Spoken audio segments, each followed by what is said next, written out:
with what is going on in Rivers State, this problem between Wike and the present governor, it is now very clear that godfatherism is one of the biggest problems in our country political hemisphere. Watch this and I'll be back.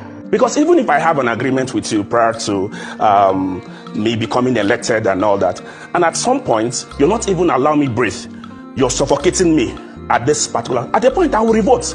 It's a natural thing. People will revolt for survival. Let's look at the situation that led to this entire issue. First of all, Governor Wike demanded 25% of Rivers State allocation. Sim even, from the rumors we hear about, Sim even offered to give 10% of Rivers State allocation. This is what is happening in our states. Not just that, we had a situation where he appointed almost all the commissioners, appointed SS for the man, appointed a chief security officer. Come on, these are personal things that should be of concern to the governor. Rivers State used to be a place where people return to, and you expect the man to continue to fold his hands and watch these things happen? Now, let me also shock you that out of the 5 billion palliative money that was sent to Rivers State, we can demand for 2 billion from it. And when we look at all this, when we look at all these things, you will not ask Sim to fold his hands, watch these things happen to Rivers people. Sim also has conscience, and that is why some of us commend his move and are against what Wike is doing in Rivers State. Such high-handedness should not be supported by any means. And for whatever reasons,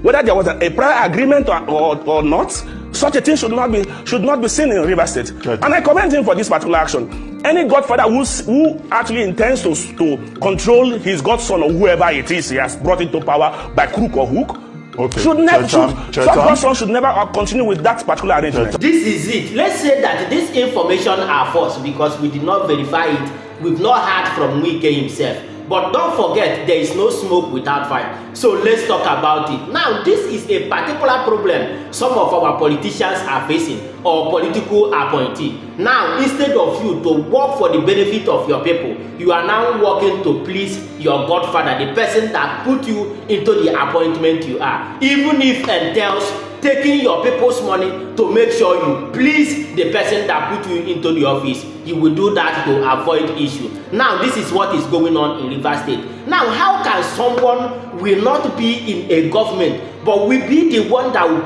appoint even up to the extent of personal security to the person that is in government? Don't you think that there is a problem somewhere? How can someone have the mind to demand 2 billion naira out of 5 billion naira that is given to a whole state? How can someone be requesting for a 25% allocation of a full state?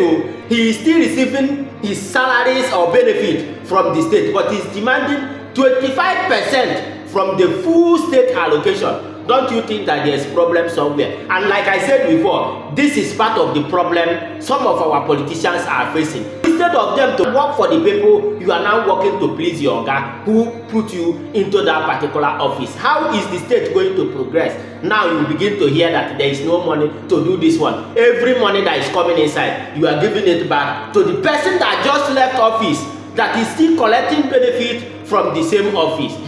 Something needs to be done, because if not, nothing is going to get better soon, because you will keep on working for the person that brings you inside instead of working for the benefit of the people. Let me know what you think on the comment section, because this one is getting out of hand. And make sure you share this video so that others will see it.